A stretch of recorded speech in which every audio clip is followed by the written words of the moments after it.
우리가 이제 솔로몬 이제 이러면 흔히 목회하다 보면은 주의 종들도 그렇고 성도들도 그렇고 보통 이제 자녀에게 솔로몬의 지혜를 달라고 그렇게 기도를 합니다. 그런데 우리가요, 역사를 기록하는 것은 우리가 물론 이제 성경이 하나님의 감동으로 기록이 되었다 이렇게 우리가 고백을 합니다만은 역사가 헤로도토스는 그런 말을 했습니다. 역사는 저술가의 붓끝에 달렸다. 나쁜 것도 좋게 평가할 수 있고 좋은 것도 나쁘게 이렇게 평가해서 기록할 수가 있습니다. 그런데 이제 이스라엘의 초대 3대 왕이 바로 사울과 다윗과 솔로몬인데 통일 왕국의 왕이죠. 나중에 이제 솔로몬 시대가 끝나고는 분열 왕국으로 이렇게 접어드는데요. 사울에 대해서는 별로 이제 그다지 왕의 업적을 기록한 것이 별로 없습니다. 없지만은 다윗은 아주 장편에, 그 다음에 이제 솔로몬도 장편으로 이렇게 그 치적을 이제 기록하고 있는데, 냉정하게 우리가 비평가적인 그런 마음으로 솔로몬에게 접근을 해보면 그렇게 우리가 솔로몬의 지혜를 자녀에게 달라고 구할 만한 그러한 위대한 업적이 없다고 하는 거죠. 나중에 말씀드리기도 하고요. 그래서 오늘 제목이 지혜롭지 못한 왕인데, 솔로몬은 과연 지혜로웠는가 아니면 지혜롭지 못했는가? 우선에 이제 솔로몬에 대해서 간략하게 한번 말씀을 드리겠습니다. 솔로몬은 이제 아버지가 다윗이죠. 어머니가 바세바 사이에서 태어났습니다. 넷째 아들로 태어났습니다. 솔로몬이 태어나기 전에 바세바에게 이미 세 아들이 있었습니다. 그 이제 역대기에 다 기록이 되어 있습니다. 그래서 역대상 3장 1절에서 이제 9절에 보면은요, 그 다윗의 아들들이 나오는데 성경에 이름만 기록된 아들이 19명. 그리고 그 외에 첩의 아들들이 있었더라. 그랬으니까 첩의 아들들이 몇 명인지 모르지만은 참 요즘으로 말하면 19명이면 19가정의 자녀예요. 좀 보통 하나씩 낳으니까 그죠. 그렇게 다윗에게 아들들이 많이 있었습니다. 그런 많은 형제들 가운데에 솔로몬이 왕이 되었잖아요. 그래서 그 왕이 된 과정이 열왕기상 1장에 이제 소상이 기록되어 있는데, 이 어느 시대든 간에 이제 권력자의 주변에는 항상 여인들이 지인을 치고 있잖아요, 그죠? 특히 이제 왕권을 가진 자들 주위에는. 그래서 왕이 된 과정에도 그가 이제 정당치 못한 과정으로 취했던 그 바세바가 사바사바해 한 겁니다. 사바사바해서 착 달라붙어 가지고 그 솔로몬을 이제 왕으로 이렇게 세우게 되죠. 이렇게 왕이 되긴 했는데, 사실 솔로몬은 왕이 되기 이전에는 그다지 지혜로운 사람이 아니었습니다. 지혜로운 아이로 성장한 것도 아니고, 그래서 이제 하나님 앞에 오늘 말씀을 보면은 그 자기에게 지혜를 달라고 간절히 하나님 아버지 앞에 기도하는 내용을 볼 수가 있습니다. 왕이 되기는 했는데 두려운 거예요, 솔로몬은. 왜냐하면 워낙 아버지가 위대하고 훌륭한 분이잖아요. 그리고 자기가 장자로서 또 왕이 되었거나 이러면 뭐 이렇게 또 왕권에 대해서 또 불안감이 없을 텐데, 이 솔로몬은 다윗의 아들들 중에 10번째거든요. 그래서 그 형들의 눈이 얼마나 자기를 향하겠습니까? 그죠? 근데 형들도 후원과 응원의 눈이 아니고 시기와 질투와 비방과 시샘의 눈으로 솔로몬을 향하는데 얼마나 솔로몬이 불안하겠어요. 그래서 내가 하나님 아버지 앞에 맡기고 하나님께 먼저 제사를 드리고 하나님께 내 왕위를 잘 이렇게 정말로 이렇게 섬기고 또 하나님의 영광을 위해서 백성을 다스리기를 위해서 내가 기도해야 되겠다. 이렇게 해서 기브온 산당이라고 하는 곳에 가서 1000번제를 드렸습니다. 1000번제는 1000마리의 양을 이렇게 이제 그 천일을 드렸 것이 아니고 1000마리의 양을 가지고 한꺼번에 1000마리의 양이냐 아니면은 한 번씩 드릴 때 1000번씩 드렸냐 하는데 보통의 이제 그 뭐 이렇게 학자들이 말하기는 한 마리씩 1000번을 드렸다 이렇게 대단하죠, 그죠? 근데 우리가 솔로몬의 1000번제는 알지만은 다윗의 3000번제는 잘 언급하지 않아요. 그래서 역대상 29장 21절에 보면은 다윗은 3000번제를 드렸습니다. 예. 그리고 이제 이 솔로몬이 드린 이 1000번제라고 하는 것은 말 그대로 1000번제라고 하잖아요.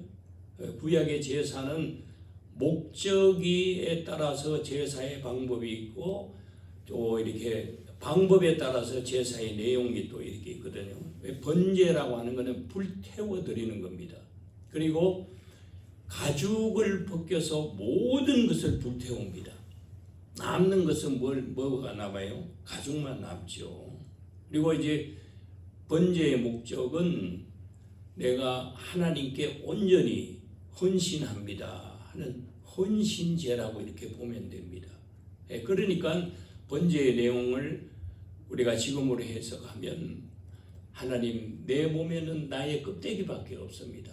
나의 모든 것은 하나님의 것입니다 하는 그런 의미를 우리가 찾을 수 있습니다.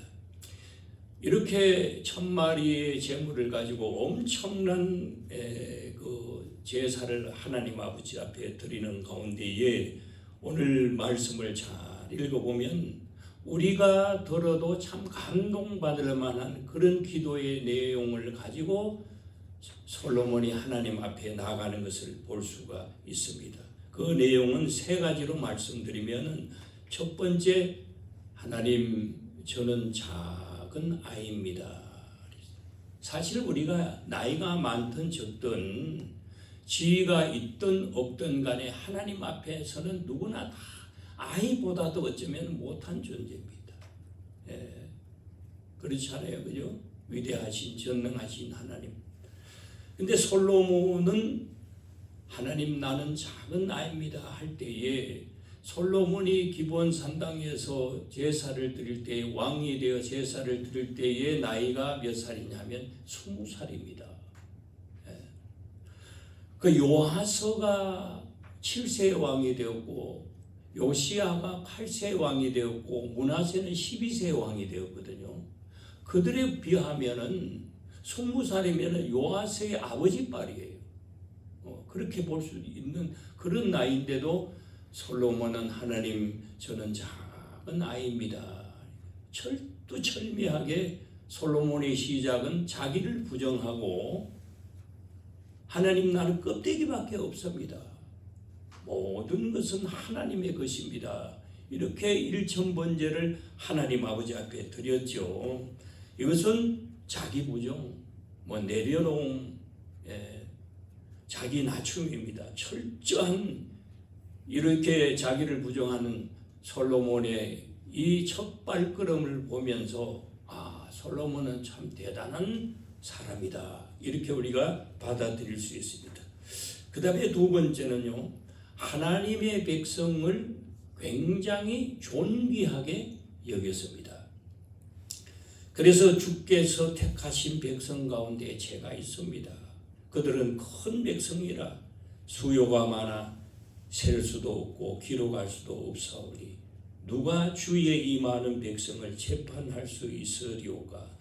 듣는 마음을 종에게 주사 주의 백성을 재판하여 선악을 분별하게 하옵소서. 얼마나 훌륭한 기도입니까? 예. 그래서 그 3장 12절에 보세요. 아니 3장 11절에요. 이에 하나님이 그에게 이르시되 내가 이것을 구하도다. 자기를 위하여 장수하기를 구하지도 아니하고 부도 구하지 아니하며 자기 원수의 생명을 멸하기도 구하지 아니하고 그랬습니다. 자기를 위해 구한 것이 아니라 백성을 위해서 구했으니 하나님께서 얼마나 감동을 받으셨겠느냐. 그리고 이 백성을 다스릴 수 있는 세 번째로 지혜를 주십시오. 이렇게 구했습니다. 그렇게 해서 하나님께서 12절에 내가 내 말대로 하여 내게 지혜롭고 총명한 마음을 주노니 내 앞에도 너와 같은 자가 없었거니와 내 뒤에도 너와 같은 자가 일어남이 없으리라. 또 내가 또 내게 구하지 아니한 부귀와 영광도 내게 주노니 내 평생의 왕들 중에 너와 같은 자가 없을 것이라. 이 뭡니까? 그야말로 우리가 복음서의 말씀대로 하면 누르고 흔들어 넘치도록 하나님께서 솔로몬을 축복해 주었다. 여기서 우리가 알 수 있는 것은 하나님의 응답을 받는 비결이라 그럴까요? 방법은 열심히 기도하는 것도 좋지만은 하나님 마음에 감동될 수 있는 기도를 드려야 되겠다. 그래서 나보다는 우리보다는 더 큰 나라와 민족 아니면 더 큰 세계를 위해서 나를 헌신할 수 있는 마음으로 기도하면 하나님께서 그 기도를 들어주시겠구나. 근데 우리는 안 그렇죠. 대부분 자기중심적 신앙과 자기중심적 기도를 가지고 하나님 앞에 나아갈 때가 많이 있습니다. 그러나 솔로몬의 시작은 그렇지 아니었다고 하는 거죠. 백성을 위해서 백성을 다스릴 수 있는 지혜를 달라고 기도한 것을 볼 수가 있습니다. 이렇게 하여 솔로몬은 하나님으로부터 지혜를 받아 이스라엘을 다스리기 시작합니다. 가장 먼저 하는 것이 뭐냐 하면 왕이 되어서 아버지 다윗이 평생의 소원이 뭔지 아세요? 하나님의 전을 짓는 것이었습니다. 하나님께서 다윗아 너는 정말로 이 작은 이스라엘을 키우기 위해서 손에 수없이 피를 묻히고 칼을 들고 적들과 싸우고 그래서 내 손에 피가 가득해서 그 손으로는 내 성전을 못 지어 이렇게 했죠. 그래서 그래도 다윗은요 미래를 내다보는 사람이었어요. 자기가 못 지을 망정 내 아들 중에 누가 왕이 되면 내 평생의 소원이었던 하나님의 성전을 짓게 해야지 해서 살아생전에 우리로 말하면 건축 헌금을 했죠. 해서 얼마나 건축 헌금이 많이 들어왔는지 그야말로 다윗이 눈물로 하나님께 감사를 올릴 만큼 백성들이 건축 헌금을 많이 했습니다. 그 모아놓은 건축 헌금을 가지고 4년 동안에 솔로몬이 건축을 이제 성전 건축을 준비하고 4년이 되던 해에 성전 건축을 시작하기 시작해서 그 다음에 이제 7년 만에 정말로 사업을 완공을 하게 되죠. 성전을 건축하게 됩니다. 그리고 그 성전에 하나님의 법궤를 모시게 되죠. 하나님께서 참 감동하셨고 기뻐하셨습니다. 그리고 성전 건축을 마치고 이듬해 왕궁 궁전을 건축하기 시작하였습니다. 시작해서 성전 건축은 7년이 걸렸는데 완공은 13년이 배나 걸렸습니다. 물론 많이 걸린 연유가 있죠. 성전을 건축할 때는 아버지 다윗이 모아놓았던 여러 가지 이제 자금들을 이용해서 성전 건축을 했지만은 성전 건축을 하는데 다 투자가 되었고 왕궁을 건축하려고 하다가 보니까 돈이 없는 거예요. 그거 어떡합니까? 백성들을 막 쥐어짜야죠. 막대한 세금을 부과하고 세금을 징수하고 돈만 있다고 거기 지어집니까? 사람들을 강제노동으로 동원을 하고 부역으로 동원을 했죠. 이렇게 해서 13년 동안에 왕궁을 다 지었습니다. 그런데 이제 오래 걸린 이유 중에 하나도 솔로몬 왕궁은 레바논의 백향목으로 지었다고 하지만 그건 기본 뼈대를 말하는 것이고 왕궁을 치장하고 왕궁 안에 그릇이나 여러 가지 기물들이 거의 금이었습니다. 엄청난 그 정말로 자원을 들여서 왕궁을 지었죠.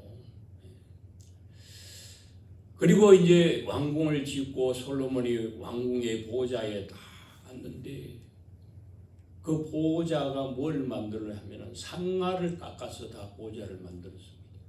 솔로몬이 생활하는 집기들은 거의가 금으로 이렇게 얼마나 금이 많았는지 금으로 방패까지 만들어줍니다. 예.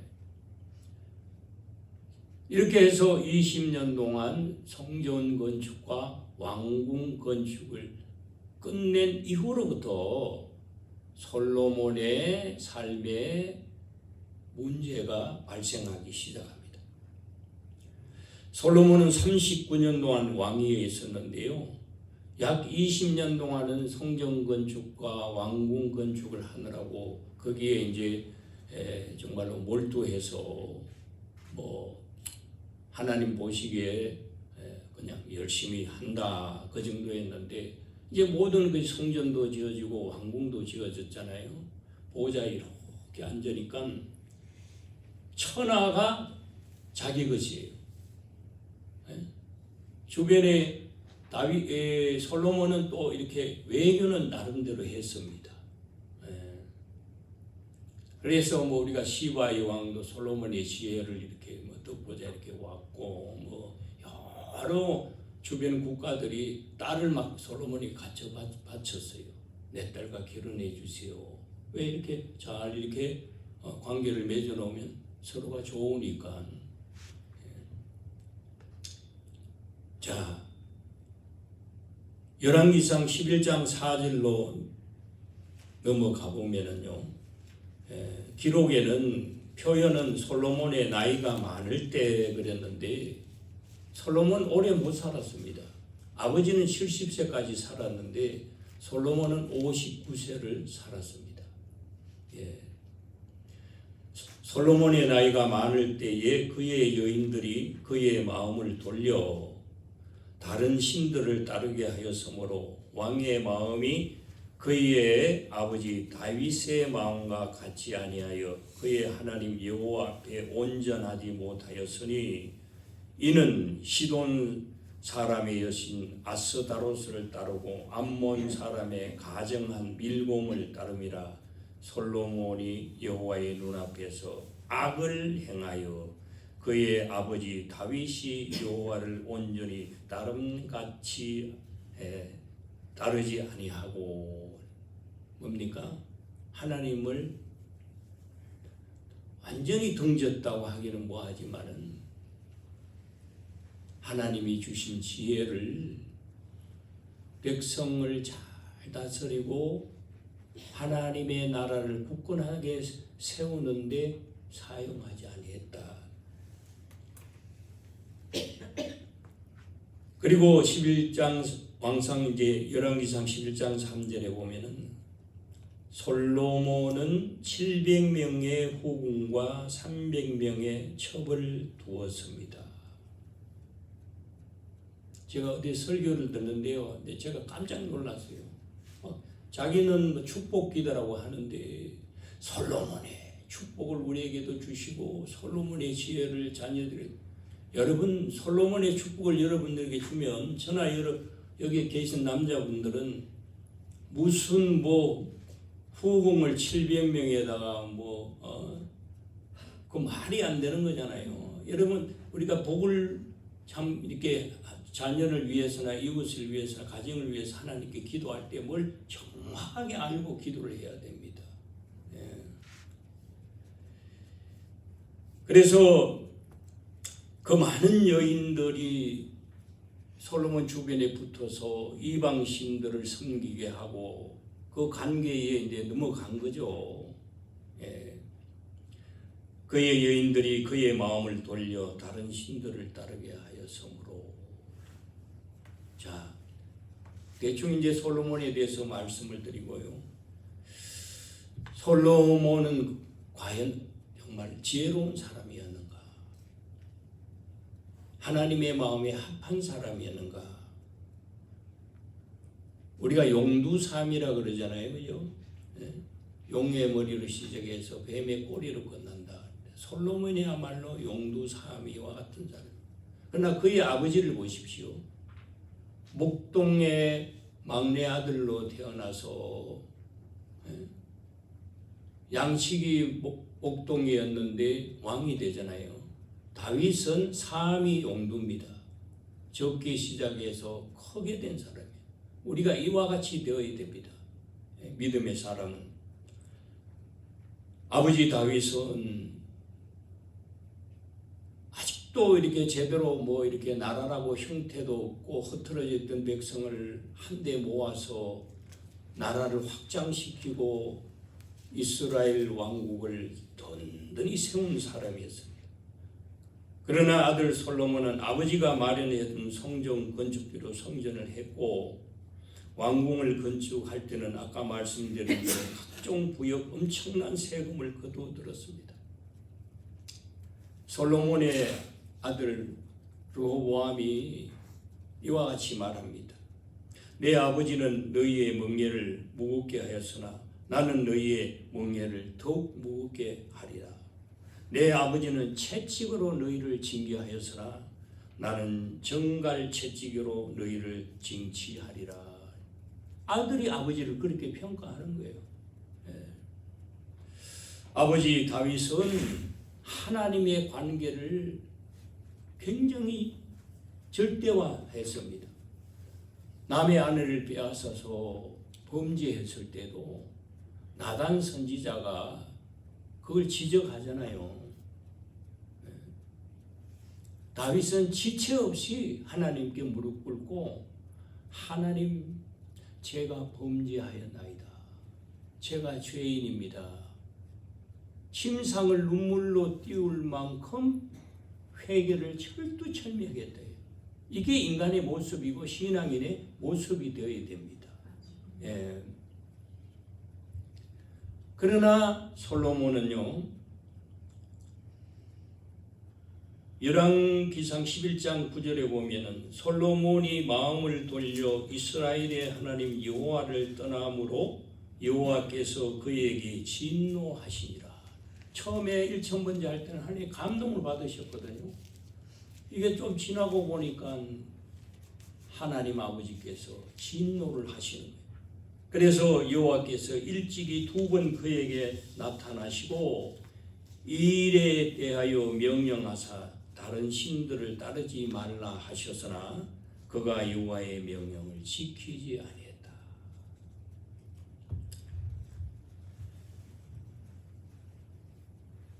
다윗 같았으면 바로 무릎을 꿇었을 거예요. 하나님, 제가 죄인입니다. 제가 범죄. 이 솔로몬은 그렇지 아니었다.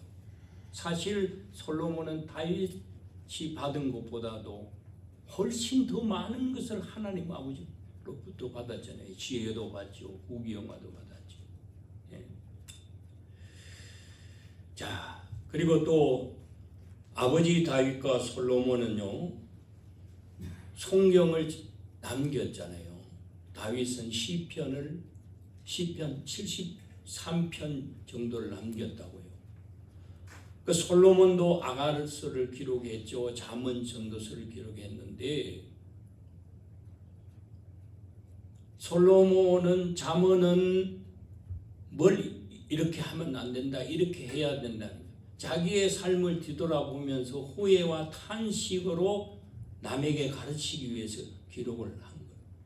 그 전도서를 특별히 읽어보면요, 1장 2절에 이와 같이 말합니다. 우리가 잘 아는 헛되고 헛되며 헛되고 헛되니 모든 것이 헛되다. 그건 뭡니까?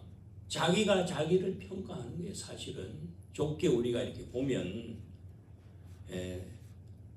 그래서 헛되고 헛되며 이렇게 5번이나 헛되다고 한 것은 히브리식 용법으로 모든 완전한 것을 말할 때에 이와 같이 거듭거듭 말하는 거거든요. 5번이나 헛되고 헛되며 헛되고 헛되니거든요. 이게 솔로몬이 말년에 기록한 거거든요. 자기 인생을 돌아볼 때에 뭐 왕궁외고 화려함도 부귀영화도 여인들도 뭐 상하 침대도 상하 보좌도 다 헛되다 그 말입니다.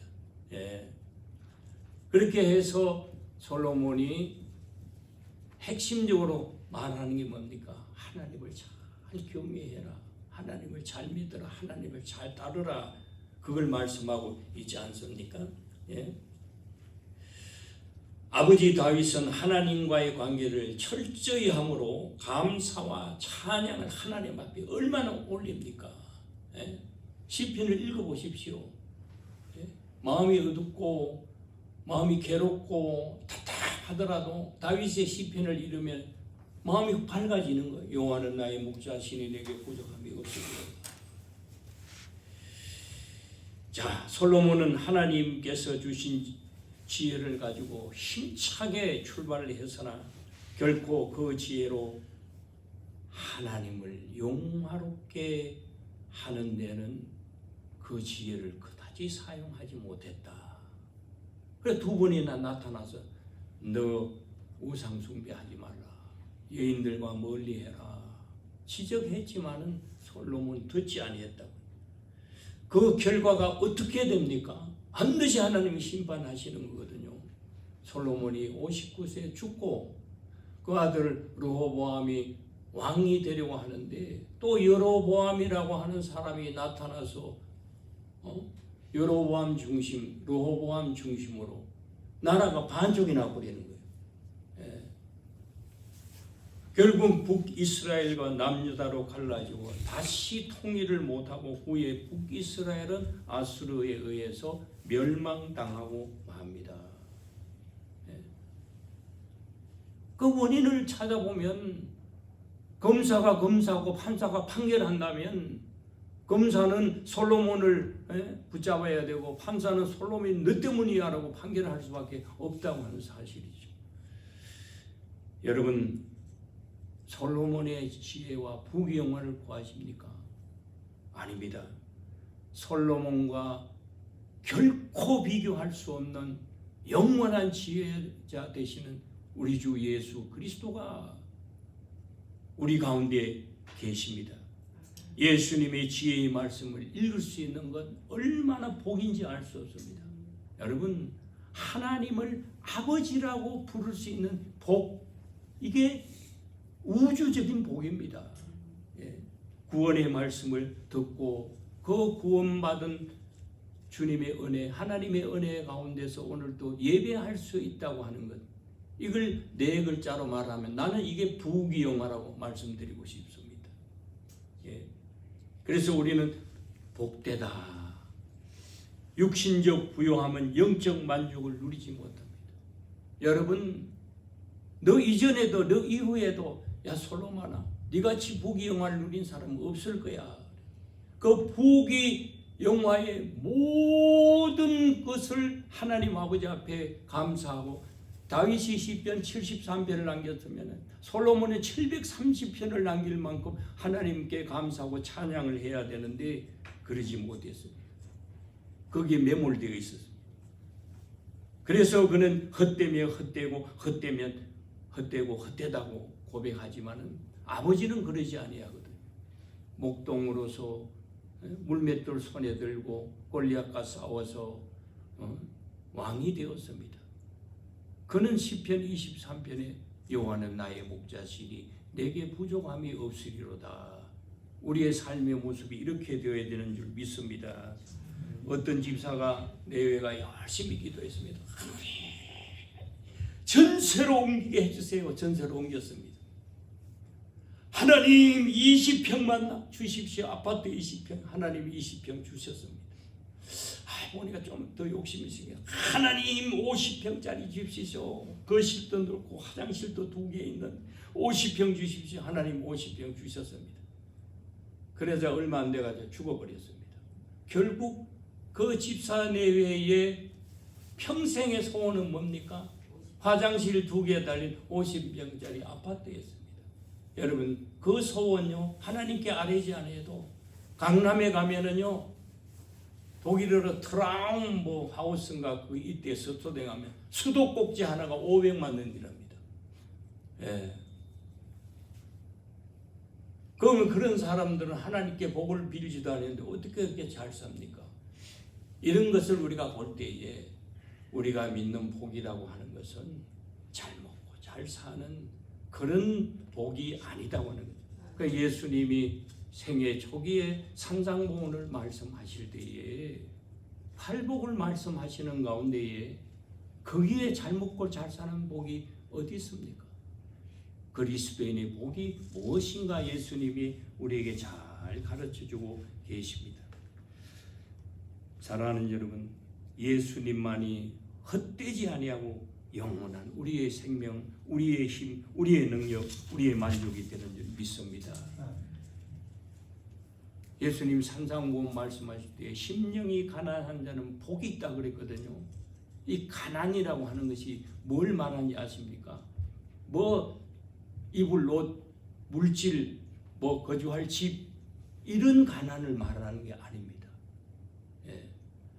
그 원어는 푸토코스라고 하는데요. 절대적 가난입니다. 어느 누구가 도와주지 아니하면은 몸도 움직일 수 없고 밥 한 술도 먹을 수 없는 절대적 가난. 예. 이게 심령이 가난한 일. 그럼 결국은 뭘 말합니까? 주님께서 세상 바라보지 말고 나만 바라봐라. 세상 의지하지 말고 나만 의지해라. 세상에 구하지 말고 나에게 와서 듣고 보고 배우고 나를 따르라 하는 그런 내용입니다. 모든 것을 내려놓고 하나님만 바라보는 마음. 하나님 없이는 나는 못 삽니다. 하나님 없으면 나는 이 세상에 제일 가난한 사람입니다.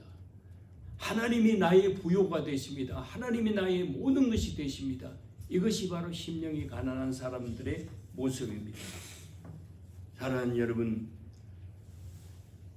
지혜롭다고 하는 솔로몬은 지혜와 부귀영화를 줬지만 부귀영화에 치우쳐서 하나님과 멀어졌고 그로 인해 교만하여졌고 탐욕스러워졌습니다. 우리는 솔로몬을 통해서 진정한 지혜로운 그리스도의 모습을 발견해야 됩니다. 진리의 말씀을 가슴에 품고 주만 바라보고 주만 말하고 주께 감사하고 주께 찬양하는 여러분, 또 그 감사와 기쁨을 가지고 하나님 아버지 앞에 찬양의 제물을 드리고 감사의 제물을 날마다 드릴 수 있는 우리 모두가 되어지시기를 바랍니다.